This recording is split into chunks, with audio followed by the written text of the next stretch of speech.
Aberration is officially here, survivors, and with it comes a lot of challenge. So in today's video, I'm going to give you guys some must-know tips and tricks to hopefully make your first couple of days of survival easier and smoother on Aberration. In Aberration, there are essentially 4 different zones that you can explore, and they're kind of in a tier system order. The very first one is the green zone. This one's going to be the most luscious, the most abundant with a bunch of resources. It's going to house most of your basic resources that you need to get started in the game, and it's going to have a lot less hostile creatures. And the blue zone is where you're going to spend most of your time, as it is the farming zone. You're going to find all of your metal ore in this zone, your big crystal deposits. You're going to be finding blue gems. The earthquakes will give you more rewards, from, out of the ground when they happen when you're in the blue zone. Next, we have the red zone, and this is going to be an in-game zone. This is not something as a new player diving into the game you're going to need to worry about, but just know there is a huge radiation bubble field around the red zone, so getting anywhere close to the red zone will obviously affect you with radiation. You're going to take damage really, really fast and die. There is going to be significant preparation that needs to be done before you and your tame can survive the journey. And lastly, we have the surface, which is another in-game, zone. This one is going to be only available throughout the night. If you go there during the daytime, it will then immediately burn you and you'll just die, you and your tame. Very similar to like the red zone, there's going to be a ton of reapers and just a ton of nameless. You're going to have to wait until you're a little bit later game, built up with some strong gear and some strong tames before adventuring out here. But just know, it does actually house some of the best gear and loot crates in the game. For me personally, I think Fertile Lake 1, 2, or 3 are the best options for any player diving into Aberration. These areas are luscious and they're filled with like your basic resources. You've got tons of wood, tons of stone, tons of fiber, even mushrooms, you name it. You got tons of that in these locations. And on top of that, it seems to be a lot less hostile creatures are right in the areas where you spawn. Additionally, it's worth mentioning when you spawn, try to build your base as close as you can to the blue zone. Don't go into the blue zone. You're not going to be prepared for that, and you're going to probably end up dying really fast. But you want to be as close as you possibly can, and the reason being is because that's where your mid-tier, mid-game tier items are. Things like metal ore, where you're going to need a lot of that.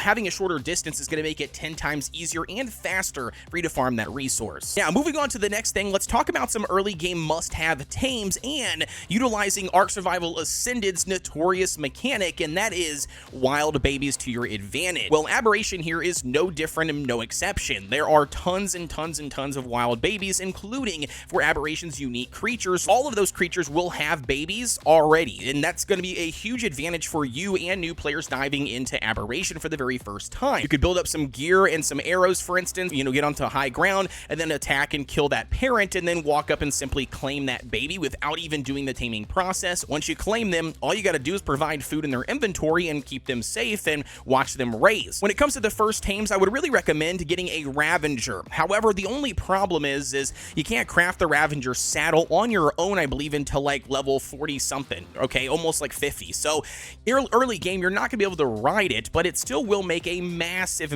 defensive, animal. It also has weight reduction in its inventory, so you'll be able to use it like a storage box on the go. And if you get multiple of them, they do have a pack buff, so they'll even greatly benefit having 1 or 2 Ravagers, side by side. However, for true early game and you just needing something to ride around on and hopefully, become a little bit faster than your legs are going to be when something is trying to chase you and eat you for lunch, well, you could probably go with like a raptor, all right? And now the only downside with the raptor, keep in mind, it's not really a super strong tame, but they are a lot faster than your legs, and if something's chasing you, it makes it a lot easier to get away, and you can craft the saddle a lot earlier on when it comes to leveling. A couple of other, mentions here I would say would be a trike or a stego. Now, the stego, very similar to the Ravager. You're not going to be able to craft a saddle right away to ride them, but they are super tanky, right? Really tanky guys, and they can take a lot of damage, and that might aid you in just them simply defending you off, or allowing you to at least escape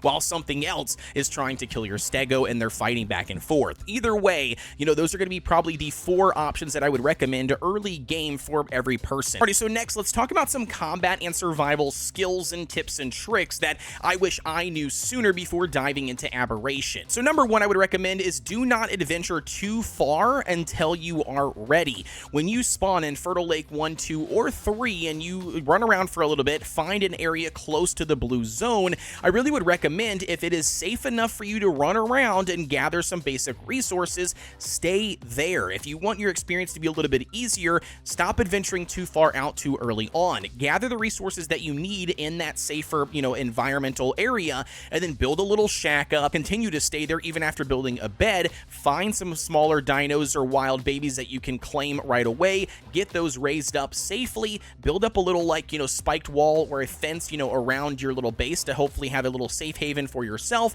And then once you then have a couple of tames fully raised, maybe even have a couple raptors with a saddle on them, then make your way to start adventuring out even further. Again, this will just make your early game progression and experience a lot smoother and not filled with chaos and, 500 deaths. And speaking on building your starter base, you need to upgrade it to stone right away, because there's going to be a lot of things like Ravagers, for instance, wild dire bears, even Spinos if you happen to live close to the water's edge, because all those things will have no issues destroying thatch huts or wood structures. So you want to make sure you upgrade everything to stone as soon as possible. Spend some extra time doing that, because you definitely don't want to be out and about and then something happens to aggro to your base and then destroy all of your stuff, including your bed respawn point. So again, upgrading to stone is absolutely vital. Next up, when it comes to adventuring out and about, one thing that I highly recommend is you never leave your house without bolas, okay? I don't care how many dodos you need to kill to farm up the hide necessary, but you need to have at least 5 bolas. I'd probably say 5 to 10 bolas on you at all times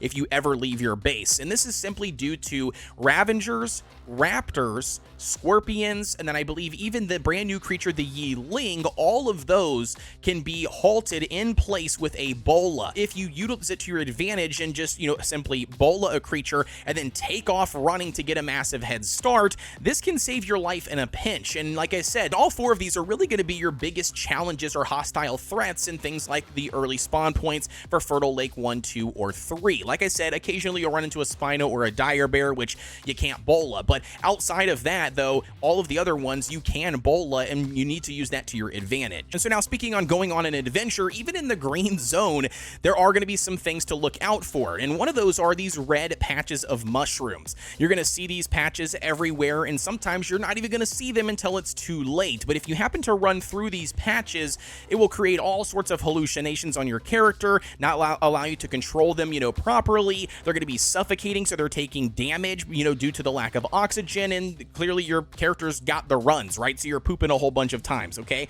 Anyways, it's not a fun experience. And the same thing goes for the blue zone. You're going to run across patches of these blue type mushrooms, and once again, these are going to have some sort of hallucination effect. They're going to be freezing your character. You're going to be basically getting hypothermia, and again, taking a lot more damage and potentially going to die. So what you need to do in order for you guys to counteract both of these is you need to either A, consume a specific mushroom prior to running into those patches, and then secondly, consuming these when the effects take place, so then you can instantly counteract the effect. For the red mushroom patches in the green zone, the Averick mushrooms are going to be the best to consume, as it will instantly counteract the hallucination effect, and on top of that, consuming them prior to, running into a patch will prevent them from even affecting you at all. And as for the freezing mushrooms in the blue zone, to counteract those, you're going to want to consume the aquatic mushroom.